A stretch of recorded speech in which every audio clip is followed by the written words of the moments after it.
we can change the name, and then there's lots of time to come up with a name. So I'll leave that in the motion. Okay. To let them know we'd like them to bring forward. I'm sorry? Where they live. Delete, Mayor Luke, did you say you'll delete that from the motion? Oh, okay. All right, well, that's contrary to what Councillor Black is asking, but I'll entertain it. Councillor Sonnenberg. Mr. Chairman, when the time comes to change the name, I won't be supporting it. I like the name Old Dump Road. It has a nice ring to it. Thank you. Thank you. Any further speakers? I am going to ask the Deputy Clerk just to read the motion as it is. Oh, I'm sorry. Staff may have a comment. Ms. Dusling, please. Through you, the Chair, just a reminder to Council that Development and Cultural Services in our GIS division, we do have a list of approved road and street names that we utilize just to make sure that they're not duplicated. Yes. And we'd be happy to work with the delegation to make sure that it's an appropriate name. Okay. I think we all assumed that would be part of the process, Pam, that nothing would happen until we verified with you folks that it wasn't already in existence somewhere. Madam Deputy Clerk, could you please read the motion as I encourage the Mayor to move it?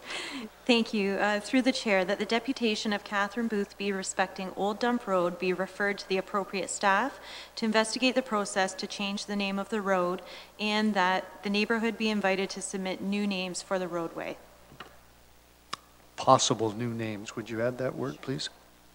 That way there's no expectation that they would necessarily be given the right to do so. All right, that is the motion, Council, and I apologize, Councillor Black, that I did it, given that you had some concern. No, I really do. Speaking to the motion. Those in favor? I see no one is opposed to it, so it is carried. I appreciate that. That was never in doubt. Catherine, thank you again for your delegation. Council, we are going to now move back and have some further discussion about our official plan issues and options final report. There are other reports on our agenda. I did discuss with staff and with our consultant. We'll probably take perhaps up to an hour, and if we make some good progress, then I think we'll adjourn that for another night. And I did speak with Ms. Dusling and with Matt, and I think we're optimistic that they could come back in 2 weeks at the next council and committee if SLT will allow this to be inserted into the agenda, because it is very time sensitive. But we will have some further discussion tonight, if you're willing. And I believe we had finished page 9 of the issues and options recommendations. That moves us on to page 10. Any issues with respect to page 10? I'm going to raise one now, if I could, and it's only because I don't know where else to bring this up. I did note it in my comments, and this is with respect to, and Council dealt with one of these within the last year or two, a piece of property that is designated agriculture, but is unusable by virtue of its size and or shape, namely old railway rights-of-way. Is there any way we can develop policy in our OP that would address that and allow for that kind of parcel to be used in a meaningful way? That's the question. You don't have to come up with an answer tonight, but I would hope that Council would support having it addressed, unless I missed it. Anyone care to comment on that, or at least your willingness to address it? Through the Chair, we can take a look at it. Our position has always been that the best use would be to go back into agricultural land, that it's not, that narrowness was not ever meant to be a separate lot as such. It was a utility corridor, basically. So, but we'll take a look at it if you wish. Yep. Council, is that something you're willing to have staff take a look at? Seeing no disagreement to that, so thank you for that, Mary. Page number 11.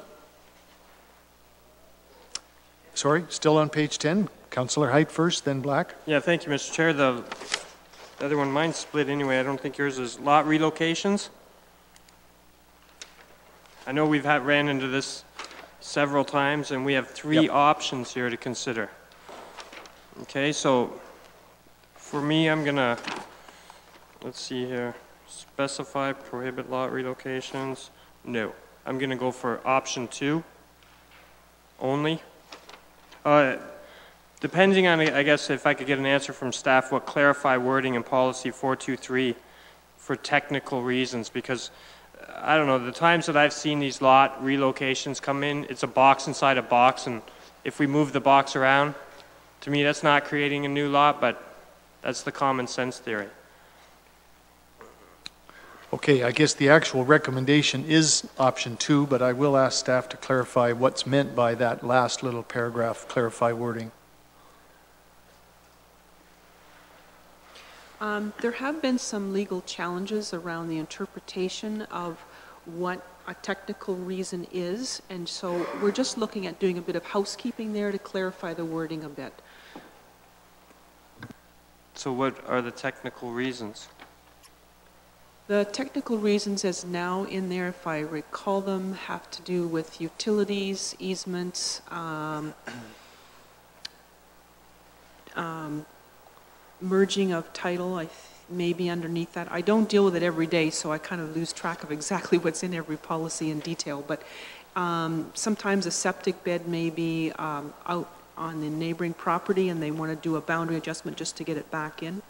So those are more the minor technical things. So when you say clarify, will it make it easier or harder? Is what I'm asking, I suppose.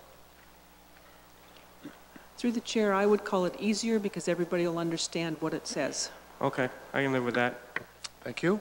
Councillor Black next, and then Brunton. Yeah, well, just on that one and on number 16 as well, but on 15, so would there be, through you to staff, part of the policy that says that the one being moved will merge back into the farm operation, so it no longer exists, and the other one is moved to a different location? Because I think that's been part of the problem. Where Through the chair, that is one of the difficulties we have with the Land Registry Office, but we have put in, we've reworded the conditions so that it better addresses that, so that we believe we are better able to ensure that that does happen. yeah, I can support it. If that happens, then I don't have a problem. Thank you. Councillor Brunton next, then Sonnenberg. Well, I'm just wondering about concerns like with adjacent land use. If you had a severance on the corner of a farm and then somebody bought the farm next door and decided to set up a hog operation, you might want to move that lot. So it's adjacent land use that I would have a concern with. Like, that can change, right? So is that covered off, or?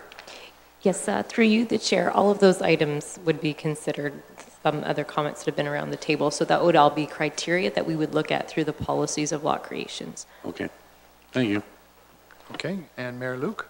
I'm I'm sorry, Mayor Luke, I forgot My Councillor apologies. Sonnenberg. No, thank you. Councillor Brunton asked my question. Okay. Thank you. Very good. Mayor Luke, please. Thank you, Mr. Chair. And under the recommendation at the top of page 10 on this lot relocation, I just want to be clear, and I'm 99% sure where it says the result of the relocation of the lot on the same farm lot. So in other words, on the same parcel from where it came from, correct? Not another holding down the road. Mr. Chair, that's correct. Yes, I think that's pretty important that it remain on the same lot. Thank you. You're welcome. Good question. And thanks to staff and our consultant on this one. This is one I think council felt pretty strongly we wanted to see some policies brought in, and you've done that, so we appreciate that. Page 11. Still on page 10. Councillor Black. Yeah, just on item 16. Right. Through you to staff. Basically, this is right to farm legislation, provincial legislation, is it not? Like, why would we put this in here? It's redundant. We have a whole act on right to farm. Matt? I think you're correct, Councillor Black, but I think the policy in the official plan, which is your basic land use document, supporting farming and the right to farm in your policies is a statement in support of agriculture and farming. And I think it's important to have that kind of statement in your document, which would perhaps guide other land use decisions down the road. So it's basically just corroborating provincial legislation. Yep, thanks. You're welcome. Any further questions or issues on page number 10? Seeing none, we'll move to page 11. Anything there that caused anyone difficulty? Councillor Black? Thank you. And to staff, item 17, sort of what I was saying before, like on the MDS, we wouldn't need MDS if we didn't have all these lot severances in the rural area.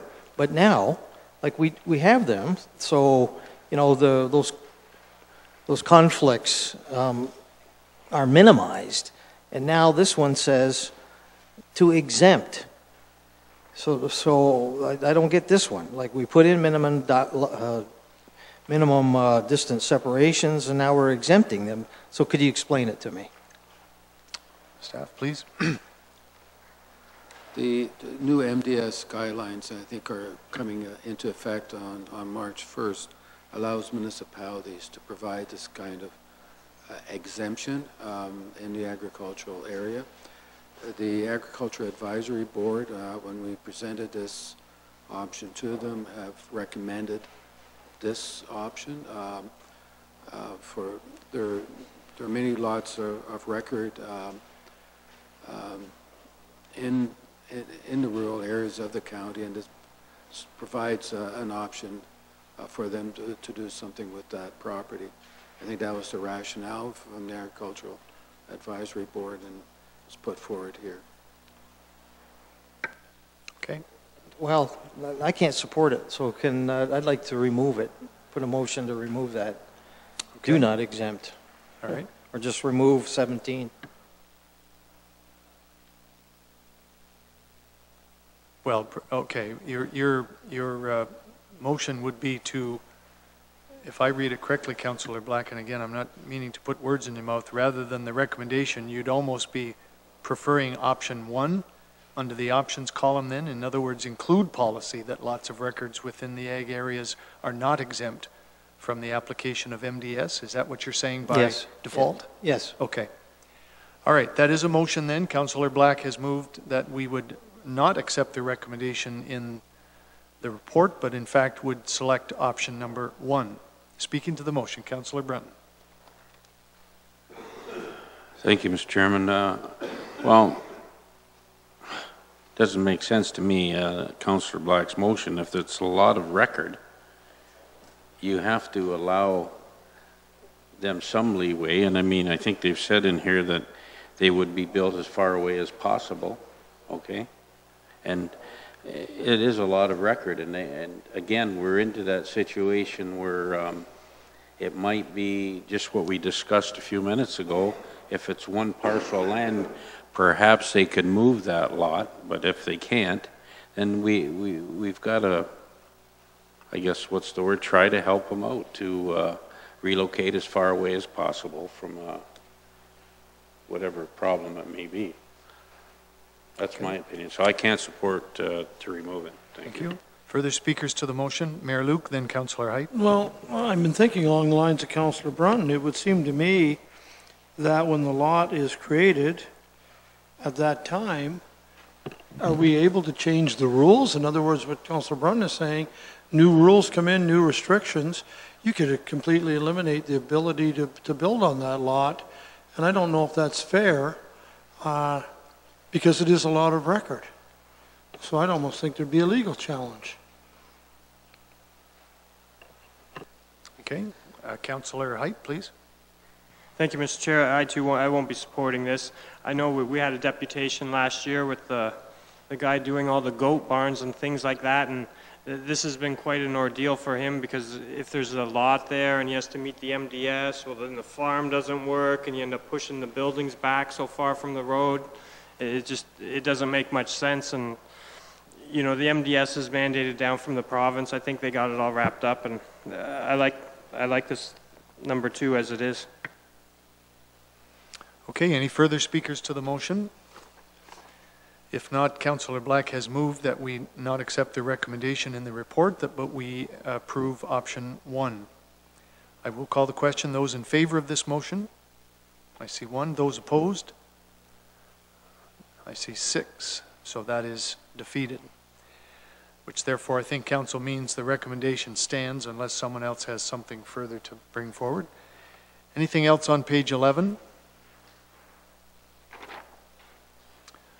Page 12. Anything on page 12? There's really just the one issue that's raised there, and that is the secondary farm residences, and that one looks like a good recommendation as well.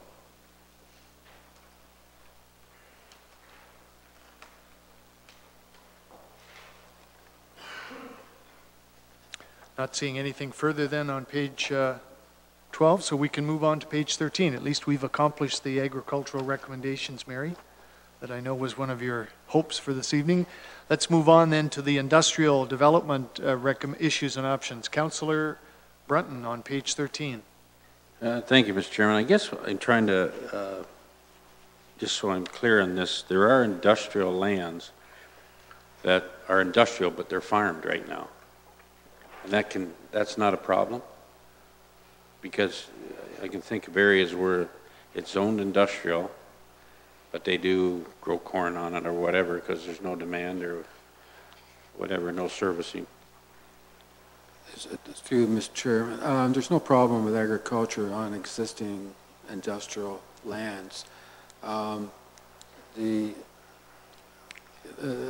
it's an existing use, that's fine. Down the road, the intention would be that those lands would eventually be developed for industrial purposes. Okay, so I guess I'm a little unclear on your recommendation, I guess, on item 22. Do we need to amend it, like if there's... What I'm trying to do, you have various industrial designations throughout the county and in the urban areas, most of the urban areas, and some of them, the provincial policy statement has specific policies regarding any conversion of use for industrial areas, and it can only be done through a comprehensive review of industrial land needs. So I'm trying to, and you have industrial parks with active industrial uses and a viable industry, and you also have, in some areas, older industrial buildings that are located in close proximity to residential properties. They may be vacant or they may be underused.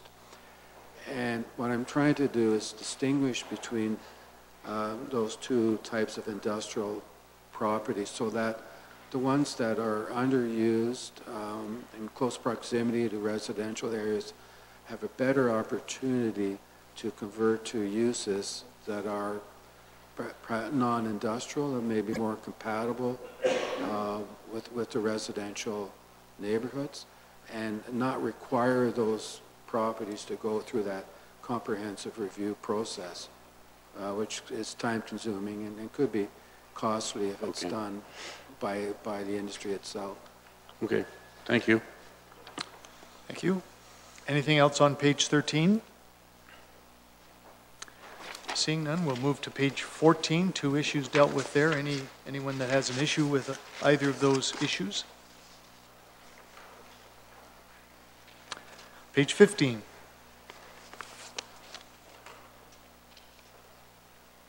Again, I think a number of the industrial policies, we did have some earlier discussions at earlier meetings, I recall, over the past number of months. Councillor Height.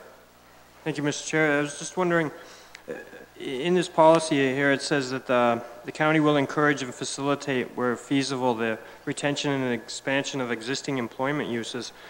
And that's one of the biggest problems down in my area. We have no industrial land. And here we go again. We're looking at a 5-year review with no industry so that the people down there have jobs.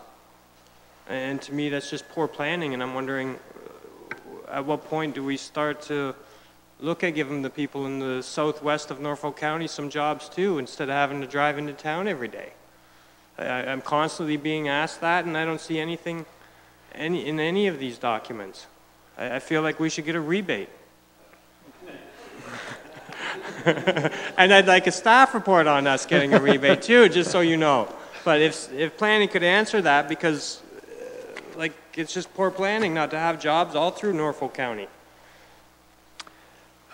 Could someone give a response to that question, please? I'm going to try to start out, and maybe Matt will want to take over. The former township of Norfolk did not designate industrial lands that were vacant, hoping they would be used in the future. If you think about the lands up around Cortland, for the most part, people came forward with a business plan. They were going to do something, and they developed it. The zoning and the official plan were changed at that time. So we have, yes, less industrial land in that former township. So now what do we do that we are Norfolk County? We can certainly put policies in saying we're encouraging it. Beyond that, where does the business world take over and say, this is great land here? There certainly is land within the settlement areas that can be used for various uses. So at this point, I don't know beyond encourage, unless council's wanting to develop an industrial park someplace, how you go about doing it more than just the encouraging policy. Thank you, and maybe it's just, I don't know any better, but at some point in time, Judd Industrial Park became an industrial park. Now it's laid out because of the Wellhead Protection Act, but at some point in time, someone did that. Who did that? Through the chair, the region of Haldeman Norfolk would have set out some of those industrial parks earlier, and the town of Simcoe, for the ones that are here in Simcoe. It just was not something that the township of Norfolk did. And would that not be initiated at the planning side of things? Pick the proper land? So through you, Mr. Chair, I think it's also important for council to remember in the early stages of the official plan review when the white papers were brought forward that it was identified that there was actually an abundance of industrial lands in Norfolk County as a whole. So Matt, through his work, and the county staff agree that what he's proposing through the protected and industrial actually give us the opposite of what you're saying. They give us the more opportunity to change those unprotected industrial lands to other uses. So as a county as a whole, we have enough industrial lands. Right, and we could drive to Brantford for work too. They have lots of jobs. We don't need any industry here by that way of thinking, but I'm saying specific areas, because my people down there are at a disadvantage. You have to drive to Delhi, Tillsonburg, Simcoe, all for jobs. It's money that you have to pay for fuel, because it's not planned to be across the county. Now it's being ward specific. You know, something has to change down there with that. There's potential, there's opportunity, and there's no plan. Councillor, I'm going to give you my opinion on the issue, if you don't mind, and that's all it is. But I think one of the concerns that I might have as a councillor, we know that your part of the county is by far, well, not by far, but is certainly the most attractive area from a natural environment perspective. And its attraction is there. In my opinion, it would detract from that if you attempted to develop an industrial property somewhere and encourage any form of industry, if you like, to come down into that area in order to avoid potential jobs from having to drive to Delhi or to Cortland. I understand what you're saying, but as a councillor, I would have trouble with that in terms of detracting from the natural attractions which that part of the county and our lakeshore have. But that's just an observation. Sure, your response. I'm not asking for a nuclear power plant, Mr. Chair, or a steel factory, but some kind of light industrial something to give people jobs. And that's what, in the southwest of Norfolk, we're at a disadvantage because of that. All right. Okay. My next speaker is Councillor Black on page 15. Yeah, Mr. Chairman, just on that same topic, I can't see it happening realistically. I mean, it's already difficult for Simcoe and Cortland, you know, where there are industrial parks, Delhi, to attract industry. We can't attract industry anymore, not like we had. I mean, we're really lucky to have Toyotetsu, and that was a struggle to get them there. If you look at industry, where they want to locate is on transportation routes. So that's why we're lucky to get Toyotetsu. Rather, you know, they could have developed on the 401 or the 400 series rather than coming to Simcoe. So that seems to be the trend because it's less costly for transportation. And if you're going to be developing some sort of industrial complex in another area, you were talking about transportation costs for industry, and I can't see them realistically doing that. And it shows here how difficult it is to get industry just to come to this area. And I would agree with your comments. I mean, I wouldn't want to ruin, you know, what's one of the best assets of that area. I mean, it's known worldwide, the biosphere in Long Point and Port Rowan area for the abundance of trees, wildlife, birds, and to try and put some type of an industry down there, I think that would be a major conflict and a major detraction. So those are my comments. Thank you.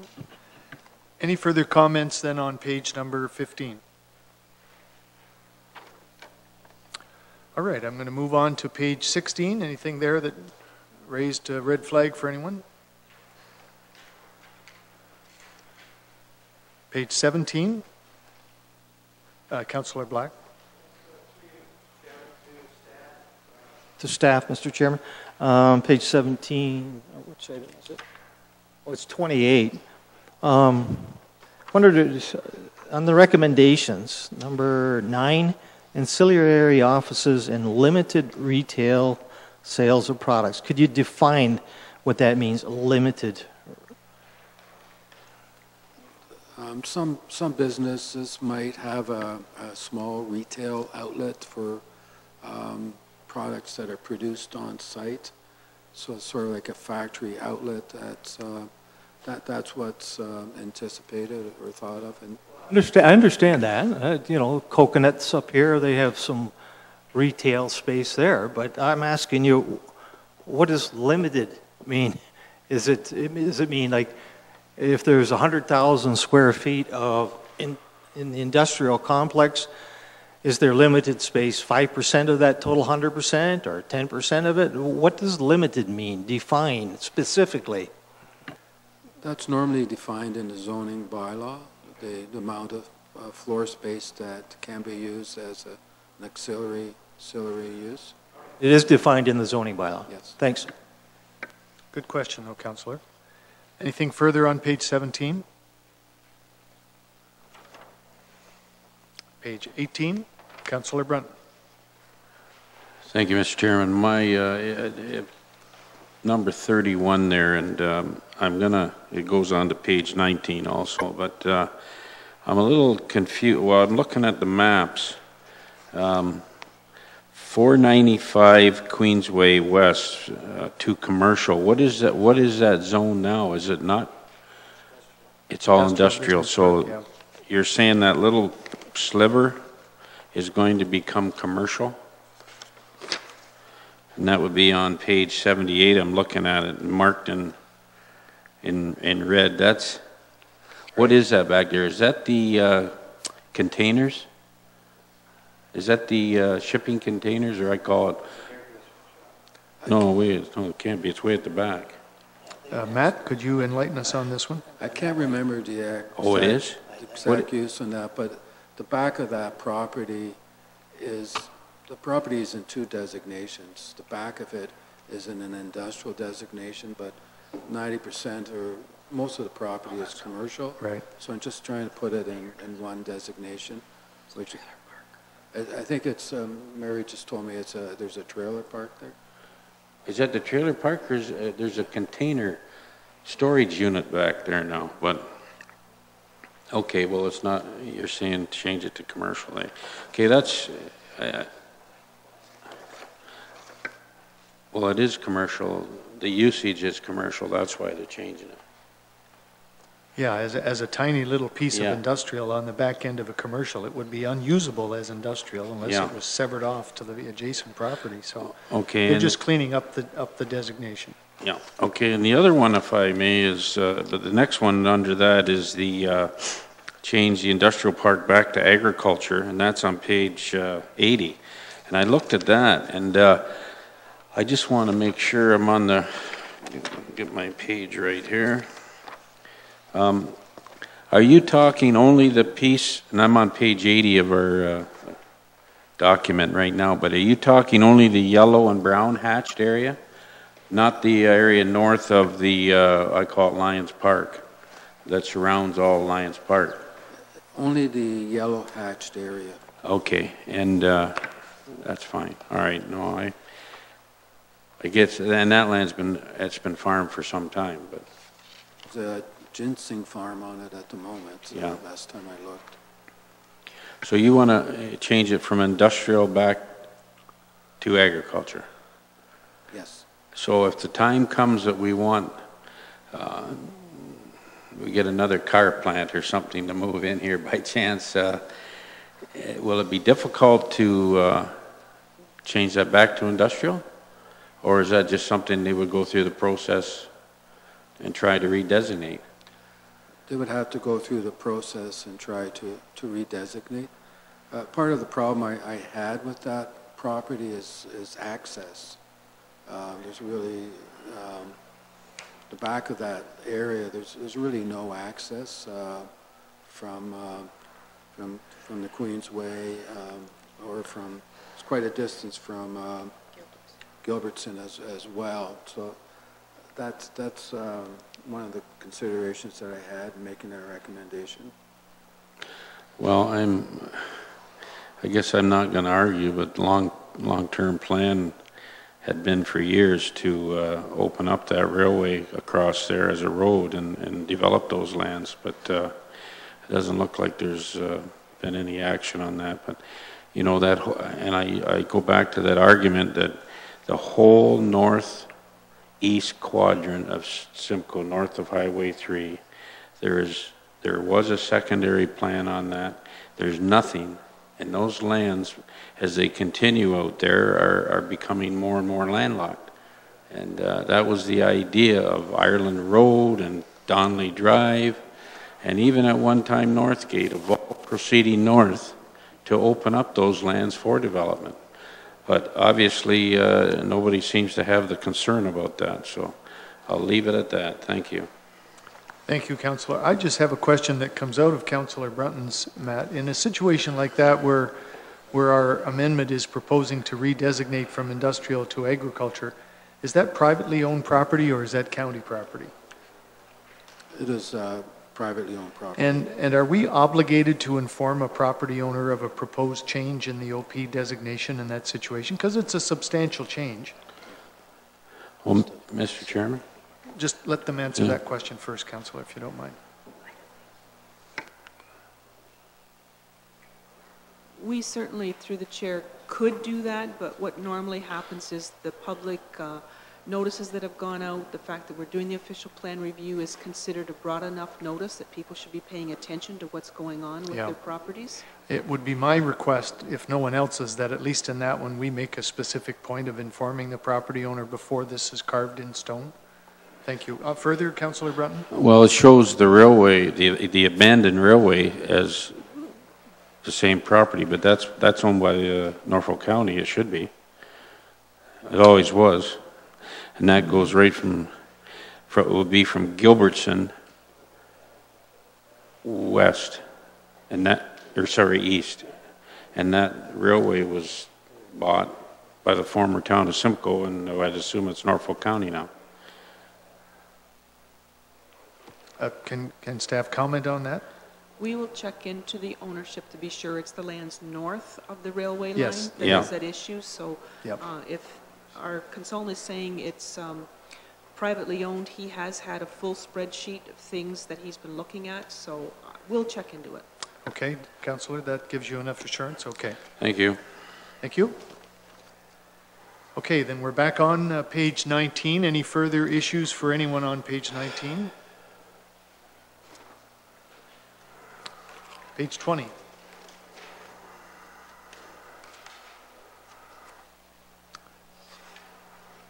'21? Mr. Chairman? Yes, sir? Sorry, I'm It's okay, Councillor Brown. there was another piece there on Decoux Road on the north side, and I believe page 82. Am I correct? Yeah. Is that's commercial or what is it now? And you It's through the chair, it's a cemetery.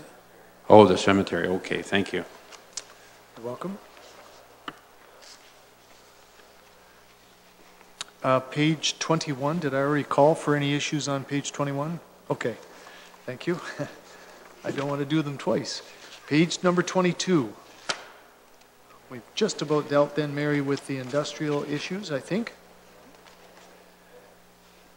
Page 23 goes on to downtown and commercial development issues, and there's a number of recommendations there. Anything on page 23 that raises a problem for anyone?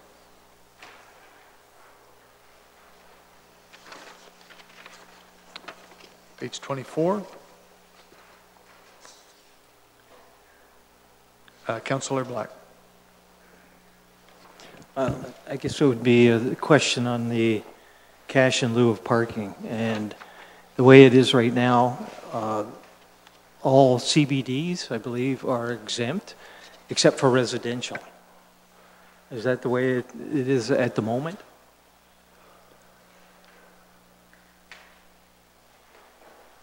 There's the official plan says that that the cash in lieu applies to all development in downtowns or CBDs except for residential, but the zoning bylaw says something different. And what I'm trying to do here is match the official plan policy with what's in your zoning bylaw. The zoning bylaw provides the exemption for residential as well. I'll get a comment from Mary too, Councillor, and then I'll come back to you. So what happened in the zoning bylaw project is council directed that that there not be a requirement for parking for the downtowns. So all we're doing is bringing the official plan into consistency with that council direction.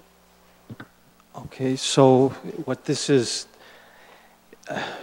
number 36, the recommendation is actually to have cash in lieu, is it not? Provide council with discretion. Well, as an option to. Is it optional or what? I'm not understanding it. Can you explain 36 recommendation? It's an option. It says provide council with the discretion to eliminate or reduce parking requirements for all developments or classes of development within downtown areas, and with the option of collecting cash in lieu payments where parking cannot be provided. So it really provides council with a lot of flexibility in how to deal with parking requirements in downtowns. It can exempt all development. It could exempt some classes of development and not others. So it provides council with a lot of flexibility. Okay, if you collected cash in lieu, would that cash in lieu, say it's collected in Simcoe, would it stay in Simcoe? If it was collected in Port Dover, would it stay in Port Dover? Or, separate accounts for each community? Mary? Through the chair, it's my understanding when we previously talked about that is that it goes into one pot, but John Ford would be better able to answer that question. Unfortunately, he's not here now, but we could follow up on that if you wish. And, well, I don't know. I know we're Norfolk County, so it's like wherever the requirement is, and whatever the need of money is, whether it's all in the cash in lieu pot or not, then we look at it at that time. But my other concern with the cash in lieu of parking, so you collect the money. When do you actually, how do you determine the threshold when a parking lot is needed? Because the cash in lieu is being collected to provide additional off-street parking where there is none. So what would be the process to do that, and where would you locate those parking lots? Let's say a development at one end of Robinson Street pays a whole bunch of money for cash in lieu, and yet you decide to put the parking lot at the complete opposite end. So all the money that that business is paid into cash in lieu, they still really don't get any parking out of it. You know, I see this parking in lieu as a real complicated thing, and no processes for the future of how it would unfold and be developed, and some of the details and discussions with downtown businesses. It's an area, I think, that even though you're suggesting flexibility here, I prefer the way it is. Thanks. And I guess maybe I should move a motion at this time is to leave the situation the way it is, according to the zoning bylaw, that the downtowns be exempt from parking requirements or cash in lieu except for residential. Okay, are you putting that forward as a motion? Okay, thank you. I have another speaker first, and that's Councillor Height. On the same page, I'm not sure whether it's the same issue or not. No, it's not. All right, okay. If you don't mind, we'll deal with this first, Councillor. Then speaking to the motion, Councillor Brunton. Well, maybe, Councillor Black, if through you, Mr. Chairman, if you explain that last part. I know you want to exempt it all, but the way I'm reading this, it's at the discretion of council right now, correct? To ask for cash in lieu or ask for, it's all at our discretion. And is discretion mean the funds, if they are collected at the wish of council, they could go wherever council wishes? Mary, if I could, through the chair, when council decided not to require any parking spaces in any of the downtowns, basically this is a moot point. We don't collect any cash in lieu at this point. We may have a bit of funds left that John Ford, now being here, could speak to, but we're not adding to the pot because we're not collecting any cash because there's no parking required. So all this is doing is a housekeeping. It's saying, all right, we're not collecting, so let's put some leniency in the current policies because we don't collect it now. Well, what was Councillor Black's, what did you say about residential? Except for residential. If there's an apartment. That would be detrimental to development down there, would it not? I'm trying to, so if somebody wanted to build a 40-unit apartment building, you want parking or cash in lieu? Okay, you're welcome. Councillor Height. Thank you, Mr. Chair. I wanted to just jump to the top of that page or the bottom of the page before it, and that's Norfolk Mall. I noticed that we received a correspondence from Tillsonburg, and they're not very happy with our designating it. Yeah, I'm sorry, Councillor. Oh, I'm sorry. No, it's not your fault, Councillor. It was floor. mine. I did give you the green light to go ahead, and I had neglected that you were on another page. So I'm going to take us back, if you don't mind, to Councillor Black's motion, which was to eliminate the recommendation regarding issue number 36 and to stay with the status quo. Is that correct, Councillor Black?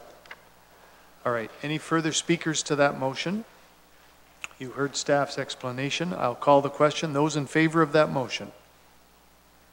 I see 2. Those opposed to that motion?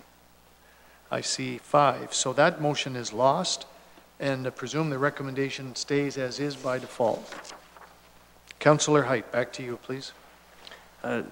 If staff could comment on the letter that we received from the town of Tillsonburg on the shopping center commercial designation on the mall. Mary?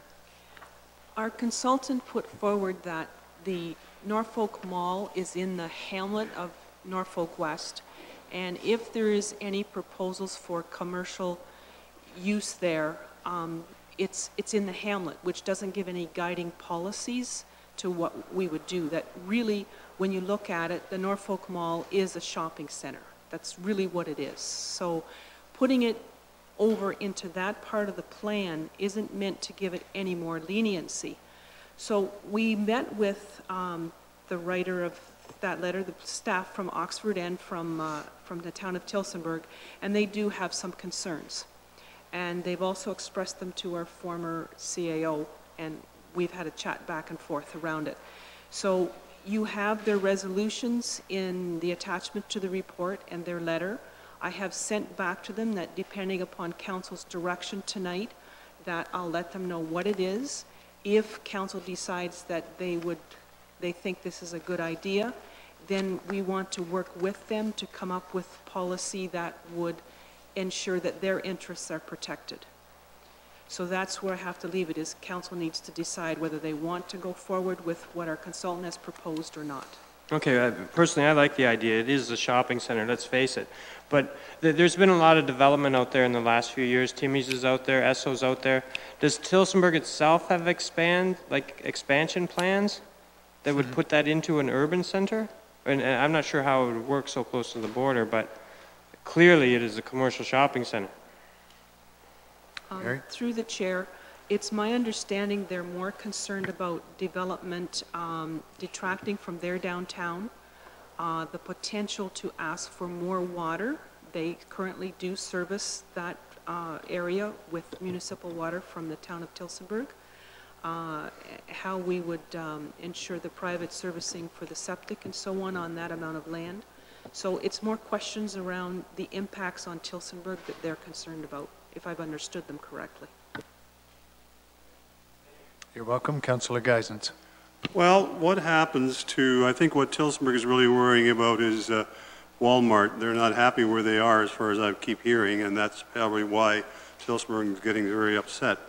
So what happens if at one time Walmart was there, and the reason they moved to the downtown was because they wanted to put groceries in, and they couldn't do it out in the Norfolk Mall, but it didn't have to have an impact. If they go down to the downtown, they could put everybody out of business if they wanted to, but if we couldn't do it because it might do something to the grocery stores. What you're talking about here, and there's some changes here, is that going to change anything? If Walmart wanted to come back and build another store, are we going to have problems with doing that since it was there at one time? My question, I guess. The policy in the plan has a very specific size limitation on department store and the food component within that department store. As long as Walmart complied with that and basically moved, as I say, where they used to be, I don't think there'd be anything that would prevent them from doing that.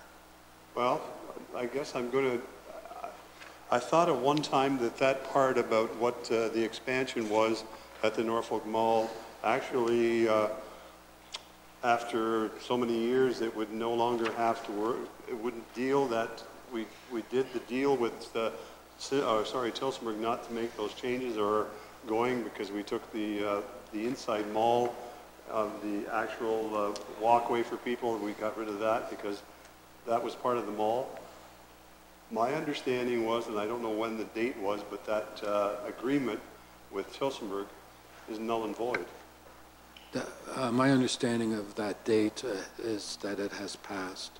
I think it was 2015, but I'm not quite sure, but I think I know it's passed.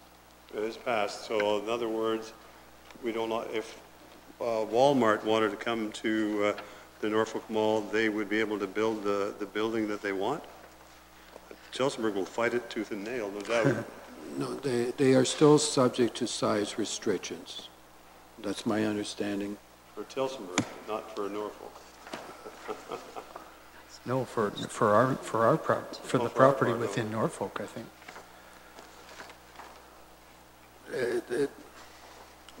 Mary got the policy out for me. The site-specific zoning for the subject land shall place a holding provision for the food store sales component of the department store until after January 1st, 2016, just over a year ago.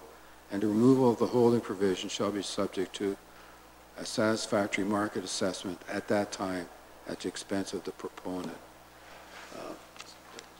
So nothing that we're changing here will change that, is that correct? So in other words, if we do have someone who wants to build another department store or whatever you want to call it, or Walmart, they could now come forward and do the whole process that they did, I don't know how many years ago, 3 or 4 or 5 years ago? They would have to, if they change the size restrictions, and it's very specific, if they change that, they would have to go back to this council with an official plan amendment. I know that, thank you. So welcome. nothing that the changes that we have here on page 23 are going to have a problem with something new coming there. That's basically what I want you to tell me, yes, that'll work, as long as they go through the process. That's a question, Matt, so. Can you please repeat that question? Well, basically, I'm wondering if Walmart were to come back to the Norfolk Mall, as of now, they have to go through a process of, I understand that, but they would have a chance of building a new building there. That's all I'm wondering, and I don't want anything to change. There's some changes here that talk about a shopping center commercial designation and make the corresponding land use designation change to Schedule B, land use. What does that mean? That means basically that we move the actual policies from the Hamlet policy into the shopping center commercial policy section of the plan, and we take the Hamlet designation off the mall property and put it into a shopping center designation. Okay, thank you. So in other words, if anything, that makes new development easier than the status quo. Is that correct? Yes, but the size restrictions that's right. are still They're still there, and they still would have to go through the process. Yep. I would also say, though, that they're in the Norfolk North Hamlet and Norfolk West Hamlet, there are policies in the plan that allow for a wider range of commercial type uses in those two hamlets, which don't apply to the Norfolk Mall property. Let's say a lumber store is permitted in those areas. Some of those uses would be maybe appropriate on the Norfolk Mall site if it were to redevelop. We're not talking about doing anything like that now. It's just moving it over. But I think there may be some room for additional uses because the site is you have a large commercial property and half of it's vacant at the present time, and something has to happen, I think, down the road. Okay, Councillor. Thank you. Councillor Height. Thank you, Mr. Chair. Just for clarification, there's 6 acres on that site that is just lawn, basically. Is that correct? That's the description in the county letter. There is a fair amount of vacant land. I haven't measured it myself, so I accept that number for now. The restrictions that you mentioned that were coming off the January 1st, do they just automatically disappear, or is it something that council has to do to make them disappear?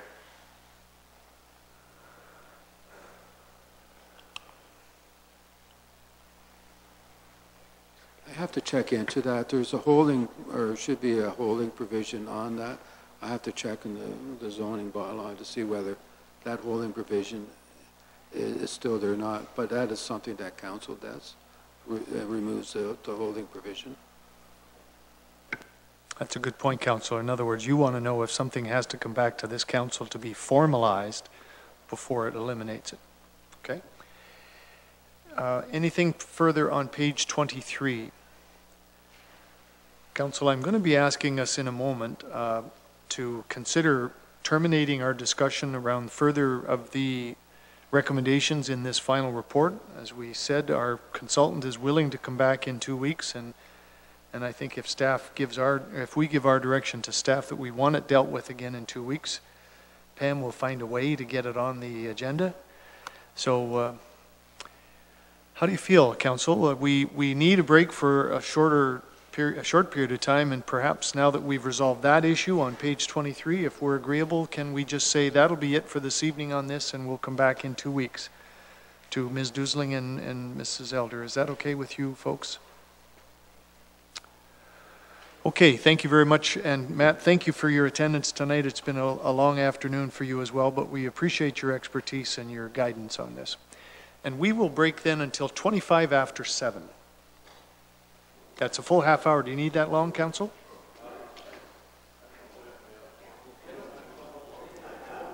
All right, let's say 7:15. Thanks very much.